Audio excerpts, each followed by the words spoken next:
क्या एमबीए चाय वाला ने लोगों के साथ धोखाधड़ी की है? क्या एमबीए चाय वाला बेवकूफ बनाकर लोगों को अपने आउटलेट्स लाखों में बेच रहा है? क्या एमबीए चाय वाला ने लोगों को यह वादा किया कि लाखों का तुम्हें प्रॉफिट होगा, लेकिन दिन भर की कमाई 600 रुपए नहीं हो रही और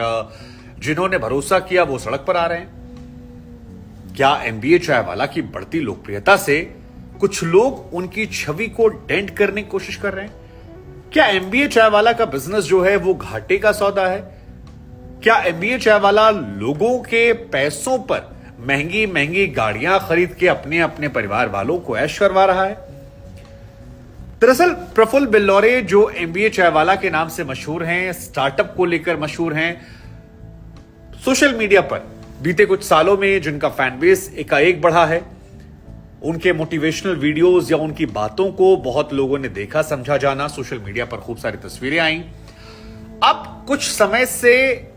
परेशान है। और इस परेशानी की वजह है कि कई अलग अलग जगहों पर उनके खिलाफ शिकायतें दर्ज करवाई गई और इस शिकायतों में कहा गया है कि हमने उन पर भरोसा किया, उन्होंने बहुत सारे कमिटमेंट किए, लेकिन अब जब सौदा नुकसान का हो रहा है तो फिर पैसों को लेकर गड़बड़ झाल हो रही है। क्या कुछ ये मामला है और इस पर प्रफुल्ल का क्या कहना है, ये भी हम। दरअसल ये पूरे विवाद की शुरुआत तब होती है जब एक वीडियो सोशल मीडिया पर बहुत वायरल होता है, जहां पर एमबीए चाय वाला की फ्रेंचाइजी को लेकर एक लड़का 7 लड़कों को लेकर खड़ा होता है, 6-7 लड़कों को लेकर, और दावा करता है कि ये तमाम वो लड़के हैं जिन्होंने प्रफुल्ल से एमबीए चाय वाला की फ्रेंचाइजी खरीदी गई थी। इनका आरोप यह है कि इनको बड़े बड़े सपने दिखाए गए, इनसे कहा गया कि आपका प्रॉफिट रोज हजारों रुपए का होगा, लेकिन अब इनका यह आरोप है कि कुछ 100 रुपए भी वो दिन भर में नहीं निकाल पा रहे हैं और इनका यह कहना है कि हमने विश्वास करके 30 लाख रुपए इस आउटलेट में लगा दिए, जिसमें एक बड़ी अमाउंट जो है वो पूरे उनकी तस्वीरें में या फिर अंदर जो सेटअप किया जाता है जिससे आउटलेट का लुक जो है वो एमबीए चाय वाला हो जाए, उसको हमने दे दिया और कुछ पैसा इसमें हमने फ्रेंचाइजी को लेकर दिया। इन लोगों का ये कहना है कि इनसे वादा किया गया था कि बिजनेस का मॉडल का तरीका जो है वो इन्हें सिखाया जाएगा, इन्हें बताया जाएगा और कैसे इसे और बेहतर किया जाए, कैसे धंधा चलाया जाए, ये सारी चीजों की हेल्प जो है इन्हें लगातार दी जाएगी और अगर कोई मदद की जरूरत पड़ती है तो वो की जाएगी। लेकिन अब जब इनका धंधा चौपट हो गया है तो फिर इन्हें इनका जो बेसिक रिफंडेबल अमाउंट था वो भी नहीं दिया जा रहा है और इन लोगों ने एमबीए चाय वाला पर फ्रॉडबाजी, धोखाधड़ी का मामला इंदौर में एक थाने में दर्ज कर। इसके अलावा कुछ दिनों पहले एक कॉल रिकॉर्डिंग जो है उसको भी वायरल सोशल मीडिया के जरिए किया गया था, जहां पर इंदौर में एक शख्स हैं युवराज, उनकी प्रफुल्ल से बात होती है और प्रफुल्ल से बातचीत के दौरान वो ये कहते हैं कि उनका धंधा नहीं चल रहा है और इस बात का प्रफुल्ल के पास कोई जवाब नहीं होता है कि इसे कैसे ठीक किया जाए और वो भी पैसा रिफंड मांगने की बात करते हैं क्योंकि बड़ा अमाउंट लगाया था। एक और मामला जो है वो प्रयागराज का है, जहां पर एक शख्स ने सोशल मीडिया पर आकर एक नोटिस दिखाया और कहा कि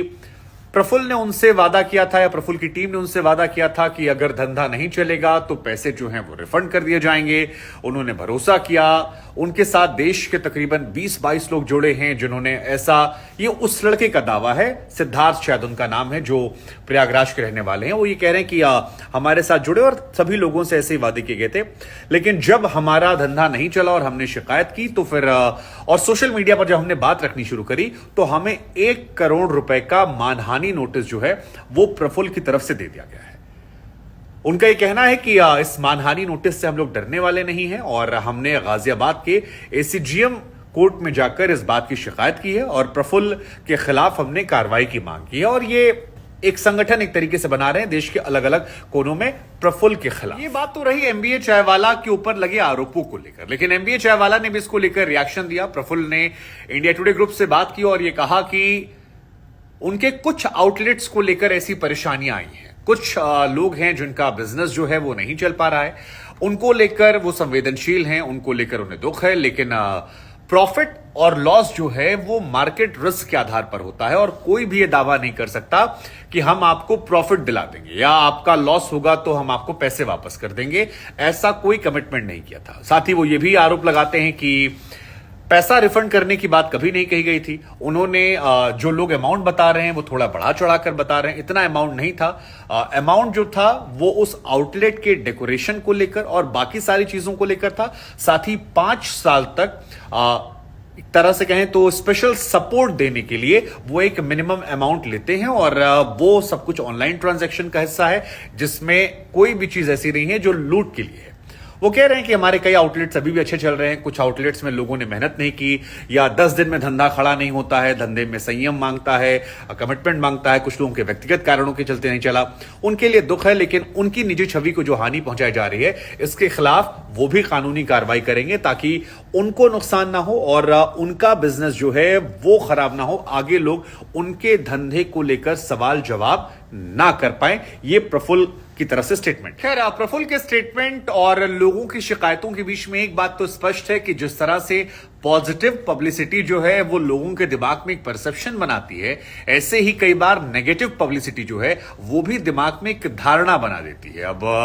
दोनों के अपने अपने फायदे होते हैं। जब आपकी पॉजिटिव पब्लिसिटी होती है तो आपका राइज तेज होता है, नेगेटिव पब्लिसिटी में कई बार हमने देखा है कि डाउनफॉल जो है वो तेजी से होता है।